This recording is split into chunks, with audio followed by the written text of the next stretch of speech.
जय माता दी फ्रेंड्स। ओम नमः शिवाय। दोस्तों, आज हम सोमवार व्रत कथा का श्रवण कर रहे हैं। दोस्तों, किसी कारणवश यदि हम व्रत ना भी कर सके तो भी हमें कथाओं का श्रवण करते रहना चाहिए। दोस्तों, इससे हमें पूरा ना सही परंतु कुछ न कुछ पुण्य फल जरूर प्राप्त होता है और यह थोड़ा थोड़ा पुण्य जुड़कर ही हमारे पुण्य में बढ़ोतरी होती है और कथा के श्रवण से हमारा मन और हमारी आत्मा शुद्ध होती है। सोमवार व्रत कथा। किसी नगर में एक साहूकार रहता था। वह भगवान शिव का अनन्य भक्त था। भगवान की कृपा से उसके यहाँ अन्य धन किसी भी चीज की कमी ना थी, परंतु उस साहूकार की कोई संतान नहीं थी। यही उसके दुख का सबसे बड़ा कारण था।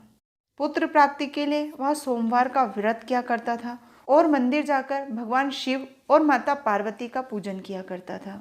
उसकी अनन्य भक्ति से माता पार्वती उससे प्रसन्न हो गई और भगवान शिव से प्रार्थना करने लगी, हे नाथ, हे प्रभु, आप तो सबकी मनोकामनाएं पूर्ण करने वाले हैं, तो आपको अपने इस भक्त की भी मनोकामना पूर्ण करनी चाहिए। आपका यह भक्त आपकी बहुत समय से पूजा कर रहा है। माता पार्वती की यह बात सुनकर भगवान शिव बोले, देवी, यह पुत्र प्राप्ति की कामना से मेरा पूजन कर रहा है, परंतु इसके भाग्य में संतान सुख नहीं है, क्योंकि इस संसार में आकर सबको अपने कर्मों का फल भोगना ही पड़ता है।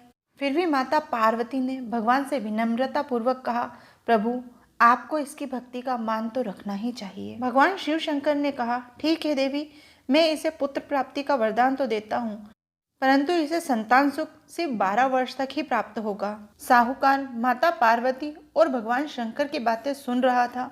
ना तो उसे इस बात से प्रसन्नता प्राप्त हुई और न ही दुख। वह पहले की भांति भगवान शिव शंकर की पूजा करता रहा। 9 महीने बाद भगवान शिव शंकर की कृपा से साहूकार के यहाँ एक पुत्र का जन्म हुआ। पुत्र जन्म की सभी ने बहुत खुशियां मनाई, परंतु साहूकार को भगवान शिव के द्वारा दिए गए वरदान का स्मरण था। इसलिए जब पुत्र 11 वर्ष का हुआ तो उन्होंने अपने साले यानी कि बेटे के मामा को बुलाकर उन्हें काफी धन दिया और कहा कि बेटे को काशी पढ़ाने के लिए ले जाओ और रास्ते में दान पुण्य यज्ञ आदि करते जाना। दोनों मामा भांजे काशी की ओर निकल पड़े और जहाँ भी ठहरते वहाँ दान पुण्य यज्ञ आदि करते। इसी तरह वह एक नगर में पहुंचे जहाँ राजा की कन्या का विवाह था, परंतु जिस राजकुमार से उसका विवाह होने वाला था वह एक आंख से काना था। साहूकार का बेटा अति सुंदर था। उसे देख लड़के के पिता के मन में विचार आया, क्यों न मेरे बेटे की जगह इसको दूल्हे के कपड़े पहनाकर बिठाकर राजकुमारी से इसका विवाह करा दूं और बाद में इसे धन देकर भेज दूंगा और अपने बेटे के साथ राजकुमारी को अपने महल ले आऊंगा। इससे बेटे के काणे होने की बात किसी को पता भी नहीं चलेगी और विवाह में कोई बाधा भी नहीं आएगी। इस तरह सोचकर राजा ने लड़के के मामा से बात की और उन्हें मना लिया। लड़के को दूल्हे के कपड़े पहनाकर विवाह संपन्न करा दिया गया, परंतु लड़का ईमानदार था और उसे इस बात का दुख भी था। इसलिए उसने मौका पाकर राजकुमारी की चुंदरी पर लिख दिया, तुम्हारा विवाह तो मेरे साथ हुआ है, परंतु जिसके साथ तुम्हें विदा कराकर भेजा जाएगा वह एक आंख से काना है और मैं इस वक्त काशी पढ़ने जा रहा हूँ। जब राजकुमारी ने चुन्नी पर लिखी बातें पढ़ी तो सारी बातें अपने माता पिता को बता दी। तो राजा ने बेटी को विदा करने से मना कर दिया और बारात वापस लौट गई। अब साहूकार का बेटा और उसका मामा दोनों काशी पहुंच गए। वहां पहुंचकर भी उन्होंने यज्ञ आदि धर्म कर्म कार्य किए। जिस दिन साहूकार का बेटा 12 वर्ष का हुआ उस दिन भी उन्होंने यज्ञ किया।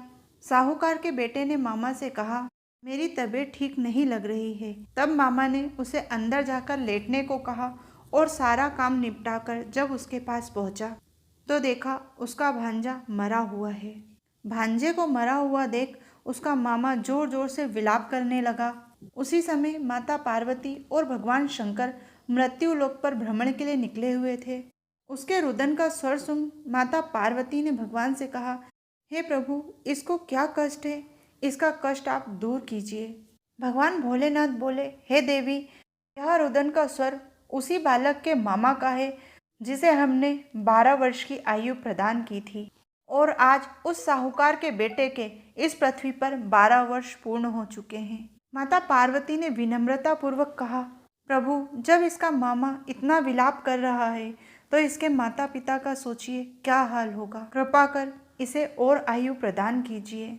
वैसे भी इस बालक का पिता आपका अनन्य भक्त है। माता पार्वती के आग्रह पर भगवान ने उसे और आयु का वरदान दिया। भगवान शिव जी की कृपा से वह लड़का जीवित हो गया। फिर अपनी शिक्षा समाप्त कर वह दोनों मामा भांजे अपने नगर की ओर चल दिए। जहाँ रुकते वहाँ यज्ञ का आयोजन कराते। चलते चलते वह उसी नगर में पहुँचे जहाँ लड़के का विवाह हुआ था। वहाँ भी उन्होंने यज्ञ करवाया और संयोगवश लड़के के ससुर ने लड़के को पहचान लिया और फिर गाजे बाजे के साथ लड़के का ससुर लड़के को अपने महल ले गया और वहाँ उनकी खूब खातिरदारी की और फिर खूब धन देकर अपनी पुत्री को उनके साथ विदा किया।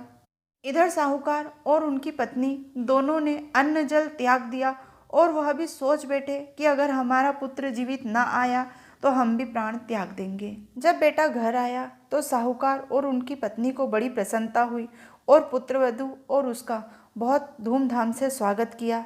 जिस प्रकार साहूकार पे भगवान शिव और माता पार्वती की कृपा हुई, उसी तरह व्रत करने वाले, कथा सुनने वाले, सुनाने वाले और हुकारा भरने वाले की भगवान शिव और माता पार्वती समस्त मनोकामनाएं पूर्ण करें।